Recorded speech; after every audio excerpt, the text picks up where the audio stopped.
Have you noticed? Some people spend their entire lives waiting to feel ready, waiting to feel confident, waiting to heal, waiting to become successful, waiting to become lovable, waiting to finally feel like life has started. And the strange thing is, while they are waiting for life to begin, life is already happening around them. The sun is still rising, the seasons are still changing, people are still falling in love, children are still growing up, time is still moving. And somehow, without even noticing, years disappear into the past forever. Human beings are always waiting for something, waiting for the perfect moment, waiting for more money, waiting for the right relationship, waiting for motivation, waiting for certainty, waiting for permission, waiting for some future version of themselves to finally arrive and say, "Okay, now you are allowed to live." But what if that moment never comes? But what if the greatest tragedy is not failure, but postponing yourself so long, you forget you were already alive the entire time? Because I think many people unconsciously live in a state of lack, not because they are bad people, not because they are ungrateful, but because modern life quietly trains human beings to focus on what is missing. You open your phone, and instantly you are shown someone richer, someone happier, someone more attractive, someone more successful, someone on holiday in Bali, drinking something with a tiny umbrella in it, while you are sat wondering why your back hurts when you sneeze. And little by little, the human mind starts living inside. Not enough money, not enough beauty, not enough healing, not enough success, not enough followers, not enough life. And once someone begins psychologically living from, "I do not have," they start moving through the world differently. You can hear it in people's language. "I hate my job. Nothing ever works out for me. My life is always stressful. I'll be happy when, I can't wait until, I wish I had their life." And I know, because humans do this constantly. I've done it. You've probably done it. We all drift into it sometimes. But eventually, you have to stop and ask yourself something very important. If I am constantly rehearsing lack, how will I ever recognize abundance when it arrives? Because expectation changes the way people experience reality and the world around them. If someone wakes up every morning expecting stress, arguments, difficulty, exhaustion, problems, chaos, their mind begins scanning the world looking for evidence to confirm it. And psychology already understands this. Human beings are prediction-making creatures. The brain constantly filters reality through expectation. What we repeatedly focus on, we notice more. What we emotionally rehearse, the nervous system becomes familiar with. That does not mean human beings magically manifest sports cars because they smiled at a crystal for 10 minutes. Relax.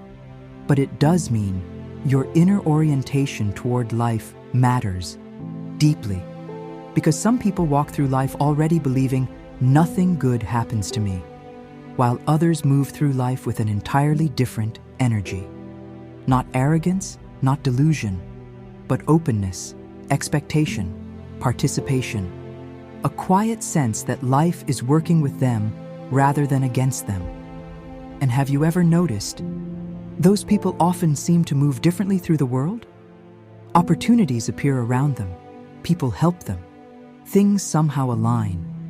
And meanwhile, someone else, who constantly lives in bitterness, resentment, fear, comparison, and lack, keeps finding more things to confirm. Heartbreaking.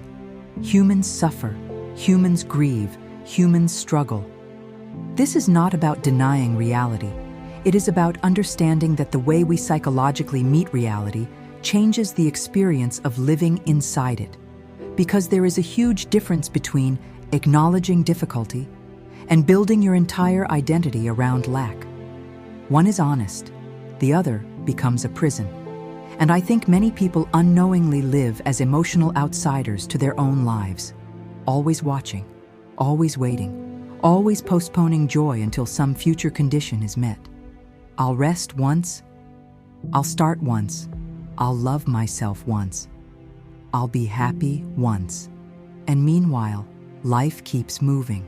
Children become adults, parents grow older, friends drift away, bodies change, time passes quietly, and one day people wake up wondering where their life went, not because they never lived, but because they were psychologically waiting for permission to participate in it fully. And maybe that permission never comes externally. Maybe it has to come from within, because some versions of you can only be met through time, not force, not panic, not comparison. Time. A tree cannot scream itself into growth. It grows gradually, quietly, naturally, and human beings are not so different. The modern world makes people feel late constantly, late financially, late emotionally, late spiritually, late relationally, late professionally. Someone is always ahead of you somewhere online, which means if comparison becomes your compass, you will never arrive. There will always be someone with more money, more followers, a bigger house, better skin, better holidays, better lighting in their kitchen apparently. And if your entire sense of self depends on catching up, you will spend your life emotionally exhausted, chasing moving targets. That is not living. That is survival dressed up as ambition. And yes, goals matter. Growth matters. Building a better life matters, absolutely. But there is a difference between creating from inspiration and endlessly running from feelings of not enoughness. One expands the soul, the other drains it. And honestly, some of the most peaceful people I have ever seen were not the richest. They were simply present, present enough to notice life while it was happening, present enough to enjoy simple things, present enough to stop treating every moment as a waiting room for the future, because this moment, right here, is still your life, even the waiting seasons. And perhaps that is the deeper psychology of waiting. Waiting changes people. It reveals them. Some people become bitter while waiting. Some become wiser. Some become resentful. Some become softer. Some close completely. Some finally begin noticing themselves for the first time. Because waiting strips away illusion eventually, especially when life does not move according to the timeline we imagined. And maybe that is why humans struggle with waiting so much, because waiting forces us into uncertainty, and uncertainty makes the nervous system uncomfortable. The brain wants guarantees, timelines, control, proof, but life rarely unfolds in straight lines. Most meaningful things grow slowly. Trust grows slowly. Healing grows slowly. Confidence grows slowly. Wisdom grows slowly. Even love often grows quietly before people realize it is there. And yet, modern culture wants instant answers, instant healing, instant success, instant transformation. People want seeds to become forests overnight, and when that does not happen, they assume they are failing. But maybe life is not asking people to rush. Maybe life is asking them to participate more fully in the moment they are already inside, to stop standing emotionally outside their own existence, waiting for the real version to begin. Because this is the real version. This morning, this breath, this cup of tea, all of it counts, all of it matters, even now, especially now. And I think one of the most powerful things a human being can do is stop speaking about themselves like they are permanently lacking. Not because they ignore reality, but because they understand something deeper. Circumstances change. Identity hardens. And if someone constantly says, "I'm broken," eventually the mind starts building walls around possibility itself. Until next time. Not because the universe is punishing them, but because the nervous system begins expecting disappointment before life has even unfolded. Expectation changes behavior. Behavior changes perception. Perception changes opportunity. And slowly, people start living inside reality, which is why language matters.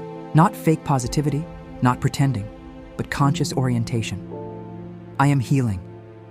I am becoming. I am learning. I am building. I am growing. I am finding my way.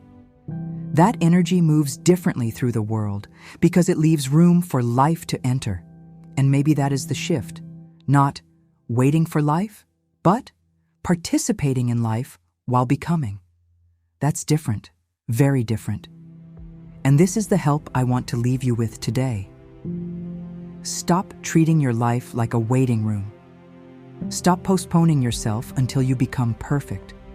Stop speaking about your future self like they are a completely different human who deserves more than you do right now. Because the person you are becoming is built by the choices you make today, the way you speak today, the way you think today, the way you treat yourself today, the way you participate in life today. Not someday, today. Every choice matters deeply in the person you are becoming. So this week, notice your language. Notice how often you speak from lack or postpone joy. Notice how often you tell yourself, I'll live properly once. And gently ask yourself, what if life is already here? What if I stopped waiting long enough to finally notice it? And now I genuinely want to know in the comments, what is one thing you realized you have been postponing in life? A dream? Rest? Creativity? Love? Peace? Happiness? Yourself? Or what is the funniest I'll be happy when for thought? Mine is probably, I'll relax once everything is done. Which is hilarious because life immediately responded with, good luck with that. So let me know below, beautiful souls. And if this episode resonated with you, please like, share, and subscribe. So gently tap the subscribe button before the algorithm sends me into the digital waiting room forever. As always, this has been Valkyrie. Thanks for stopping by. Until next time, be kind to yourself and others. Lanterns up, people.